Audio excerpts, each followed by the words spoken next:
Hello साथियों, स्वागत है आप सभी का आपके अपने इस लाइव के किसी यूट्यूब चैनल पर। और आज हम यहाँ पर बात करने वाले हैं बहुत ही अच्छी बात और आपके आपकी सफलता के बारे में कि हम अच्छा अक्सर होता है जब हम पढ़ाई करते हैं, कभी-कभी आपका या हमारा मेरा भी स्वयं का ऐसा होता है, क्योंकि जब हम पढ़ाई करते हैं ना बीच में मन टूट जाता है और मन इतना द्रवित और व्यतीत होता है कि लगता है कि अब मेरे से नहीं हो पाएगा। मतलब ऐसा लगता है और ऐसा बहुत बार लगता है। कभी-कभी बहुत सारी टेंशन आ जाती हैं, कोई ऐसी समस्याएँ आ जाती हैं कि जिसको लेकर हम और आप परेशान हो जाते हैं। फिर सोचते हैं क्या मेरे से ये पढ़ाई नहीं हो पाएगी या फिर मेरे से ये काम नहीं हो पाएगा। चाहे आप बिज़नेस कर रहे हो, व्यवसाय कर रहे हो या फिर आप अध्ययन कर रहे हो, प्रिपरेशन कर रहे हो, तैयारी कर रहे हो, किसी भी चीज़ को लेकर। और एक बार याद रखना कि अपने आप को ना उस काम में जो भी काम आप कर रहे हो, जो भी कार्य आप कर रहे हो, उस कार्य में अपने आप को इतना बिज़ी कर लो, इतना व्यस्त रख लो कि आपको समय ही ना मिले किसी अन्य बातों को सोचने के लिए।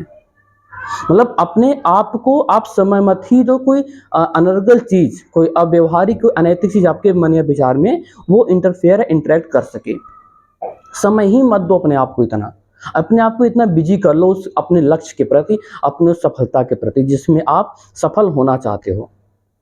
अच्छा, अक्सर मेरे साथ भी ऐसा होता है, मैं इधर प्राइवेट जॉब भी करता हूँ, उसके साथ-साथ प्रिपरेशन भी करता हूँ, पढ़ाई भी करता हूँ। कभी-कभी मुझे ऐसा भी इंटरनली फ़ील होता है, आंतरिक रूप से मुझे कभी-कभी ऐसा लगता है कि यार ये मेरे से नहीं हो पाएगा। क्योंकि एक तरफ जॉब भी करना, नौकरी भी करना, उसके साथ पढ़ाई भी करना और फिर है ना, बहुत सारे अब बच्चों को पढ़ाना भी। बहुत सारी चीज़ें होती हैं, लेकिन फिर मैं सोचता हूँ अच्छा, बस मात्र 10 से 15 मिनट तक मेरे दिमाग में चीज़ें रहती हैं। मात्र 10 से 15 मिनट तक। फिर उसके बाद जाता हूँ, मैं मुँह धुलता हूँ, मुँह धुलने के बाद फिर थोड़ा 10 मिनट में एकदम साइलेंट मोड में बैठता हूँ, आँखें बंद करके, अच्छी मुद्रा में तख़्त पर या बेड पर बैठ जाता हूँ, एकदम अपने माइंड को फ्री करता हूँ। उसके बाद उठता हूँ, दोबारा मुँह धुलता हूँ और फिर लग जाता हूँ अपनी अपनी सफलता के प्रति। तो जब वो 10 मिनट आप जो शांत होके बैठते हो ना, उस 10 मिनट में कुछ भी आप सोचो मत, कुछ भी विचार मत करो, कोई टेंशन, कोई भी बात दिमाग में लाओ ही मत। वो 10 मिनट आप एकदम मानसिक रूप से फ्री हो जाओ। आप एकदम फ्री रखो अपने दिमाग को, कोई प्रेशर नहीं, कोई बोझ नहीं, कोई तनाव नहीं। अच्छा, एक आज मेरे साथ भी ऐसा होता है कि जब हम मान लीजिए मैंने इकोलॉजी सब्जेक्ट है, एनवायरनमेंट सब्जेक्ट, इकोलॉजी इकोसिस्टम उसी का पार्ट है। मान लीजिए मैं पर्यावरण सब्जेक्ट पढ़ रहा था। एक एग्जांपल बता रहा हूँ, उदाहरण। उसका जो फर्स्ट चैप्टर है, ठीक है?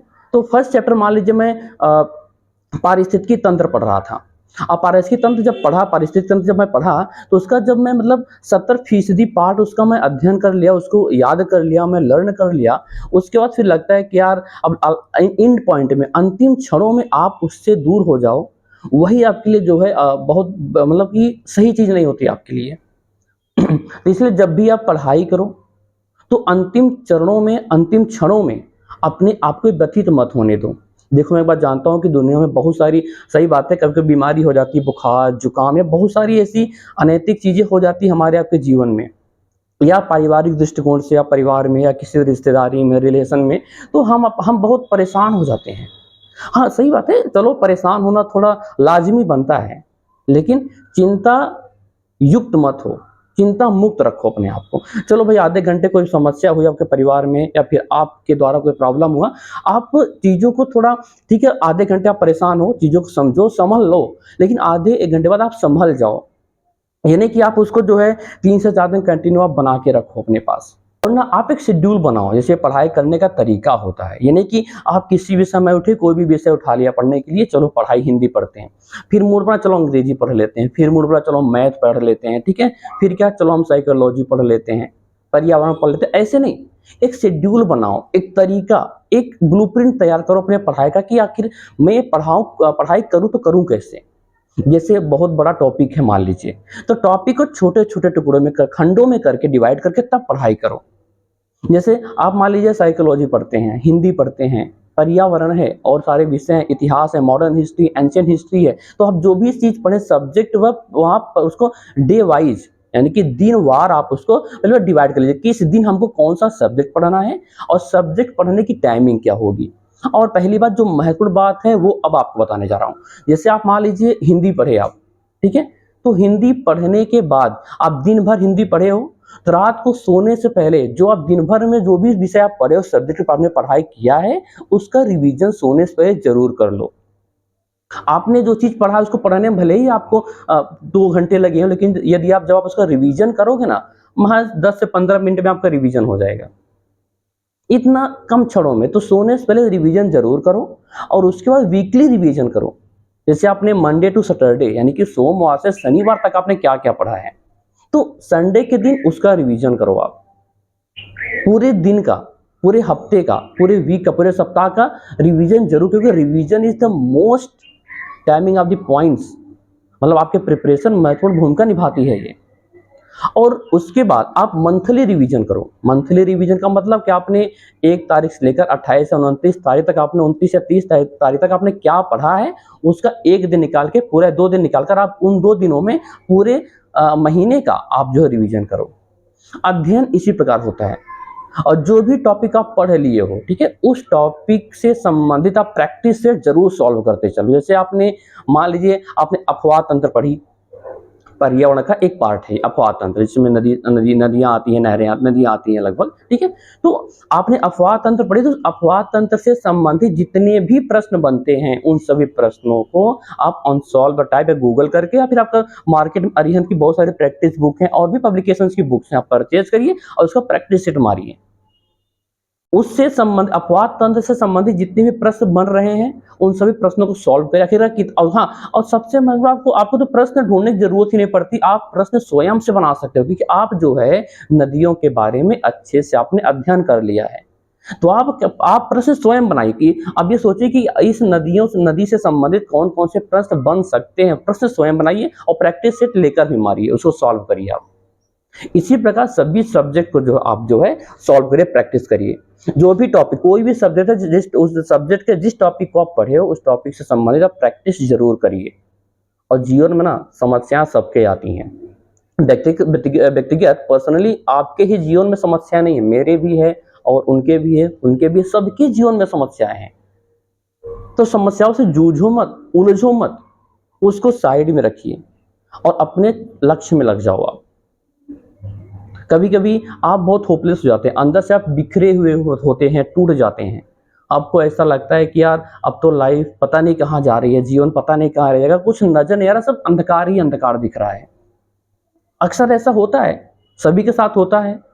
तो ऐसा सोचो ही मत कभी, नेगेटिव पॉइंट्स कभी दिमाग में आप लाओ ही मत। मैंने एक बात बोला था स्टार्टिंग में ही कि अपने आप को इतना व्यस्त रख लो, इतना बिजी रख लो ना, कि नेगेटिव चीजें, नेगेटिव थॉट्स, नकारात्मक विचार, नकारात्मक व्यवहार आपके माइंड में, आपके दिलो दिमाग में इंटर ही ना कर सके, वो प्रवेश ही ना कर सके, आपके दिमाग में आ ही ना सके। अपने आप को इतना बिजी कर लो। क्या होता है ना, मैं जब ड्यूटी से आता हूँ, मैं भी जॉब करता हूँ, जब जॉब से आता हूँ ना, तो सर में पेन होता है, पैरों में पेन होता है ना, होता है, लेकिन परंतु मैं उस पर ध्यान ही नहीं देता। मैं आता हूँ, फिर थोड़ा 1 घंटे रेस्ट किया, तो कुछ खाया पिया, नाश्ता पानी किया, फिर पढ़ाई में लग गया या पढ़ाने में लग गया। ठीक, तो मतलब अपने आप, बीमारी आपसे है, आप बीमारी से नहीं हो। कभी आप ये सोचो यार मुझे बुखार है, अब क्या होगा, बहुत तेज है, सर में दर्द हो रहा है, आपको, हाँ सही बात है, होता है, थोड़ा रिलैक्स फील करो आप, लेकिन उसको आप मानसिक बीमारी मत बना लो।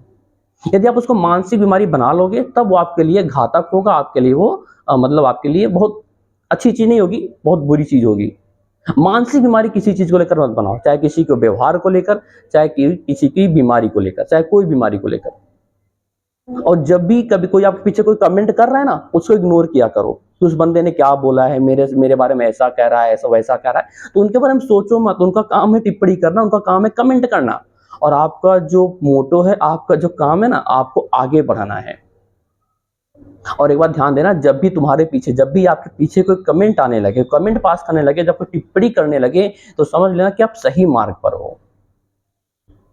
उस समय समझ लेना कि आप सही रास्ते पर चल रहे हो, यानी कि आप सही हो, आप गलत नहीं हो, तभी लोग कमेंट कर रहे हैं। क्योंकि एक बात जानते हो, पड़ोसी भी ना खुश नहीं होता आपको आगे बढ़ते हुए देखकर, उसे कष्ट होता है, उसे उसे उसके अंदर द्वेष की भावना रहती है, आखिरकार वो कैसे कर रहा है भाई, ऐसा कैसे हो सकता है, उसके दिमाग में चलता रहता है। तो उसके बारे में मत सोचो, उनका काम वही है, आपका काम क्या है, आपका काम उनकी बातों पर ध्यान देना नहीं, बल्कि आपका काम है अपनी प्रिपरेशन को, अपनी तैयारी को आगे बढ़ाना। और दिमाग कभी नेगेटिव विचार मत आने दो, कभी भी नहीं। जब भी कभी आप होपलेस हो रहे हो, अंदर से आप लगता है कि यार मैं डिमोरलाइज़ हो रहा हूँ, हतोत्साहित हो रहा हूँ, तो आप बिल्कुल मोटिवेशनल वीडियो देख लो। हाँ, थोड़ा एंटरटेनमेंट कर लो आप, बिल्कुल शॉर्ट्स देख लो, लेकिन शॉर्ट वीडियो देखो, परंतु उसमें ज़्यादा समय मत गँवा दो। चलो शॉर्ट चला, चलने ही दो, रील्स चल रही, चलने ही दो, आप साइड करके जा रहे हो, आप देखते जा रहे हो और आप कैसे 1 से 2 घंटे आपके निकल गए। तो ऐसे मत करो। हाँ, थोड़ा एंटरटेनमेंट करो, थोड़ा जाके आप बालकनी में बैठो, प्राकृतिक हवा लो, रूम से बाहर निकलो, है ना? आउटडोर में जाओ, थोड़ा वहाँ एन्जॉय करो, एंटरटेनमेंट करो, लोगों से बातचीत करो, इंटरैक्ट हो लोगों से, इन लोगों के बीच में जाके अपने आप को इंट्रोड्यूस कराओ, बातचीत करो, वो सही है। लेकिन समय से ज़्यादा नहीं, एक लिमिटेड टाइम आपके पास होना चाहिए। यानी कि आप चले गए गप्पे मारने, तो आप 2-3 घंटे, 3-4 घंटे गप्पे ही मारते रह गए। हाँ, गप्पा मारना है, आपको बातचीत करना है, दोस्तों के बीच में जाना है, तो कोई बात नहीं, आप हफ्ते में 1 दिन निकाल लो, 3-4 घंटे का, आप जाओ, एन्जॉय करो। थोड़ा मानसिक तनाव से आपको उससे जो है छूट मिलती है इन सब चीज़ों से। तो ये चीज़ें यहाँ थी आपको बताने की कि आप पढ़ाई कैसे करो, और जब कभी बीच में तनाव आता है, आप टूटते हैं, तो आप अपने आप को कैसे जोड़ सकते हैं, ये चीज़ें आपको बतानी थी। बाकी का चलते मिलते हैं अगले में नेक्स्ट वीडियो में, और बाकी जो कमेंट आप कमेंट कर देना, आपका जवाब वहाँ पर मिल जाएगा। एंड वीडियो के लिंक को गाइस मैक्सिमम शेयर कर देना, जितने भी आपके पास कॉन्टैक्ट में लोग हैं ज़रूर शेयर करना। सभी ग्रुप पे शेयर करना, व्हाट्सएप, फेसबुक, टेलीग्राम, हर जगह शेयर कर देना। क्या पता आपका एक लाइक, एक शेयर आपको बता दो कि क्या पता किसी का भविष्य, किसी का फ्यूचर ब्राइट कर सकता है, बना सकता है। क्या पता इस वीडियो को देखकर किसी का जो मन है वो प्रफुल्लित हो उठे, वो अपने पढ़ाई को लेकर अग्रसारित हो जाए और बहुत कुछ सीखे इस वीडियो से। तो आपका क्या पता एक से किसी के भविष्य को बना सकता है, किसी के लाइफ को शेयर कर सकता है। सो गाइस आपसे रिक्वेस्ट है एंड हम्बल रिक्वेस्ट है कि आप वीडियो के लिंक को मैक्सिमम शेयर करना और चैनल को सब्सक्राइब करना बिल्कुल भी मत भूलना। चलिए मिलते हैं अगले वीडियो में, and best of luck guys.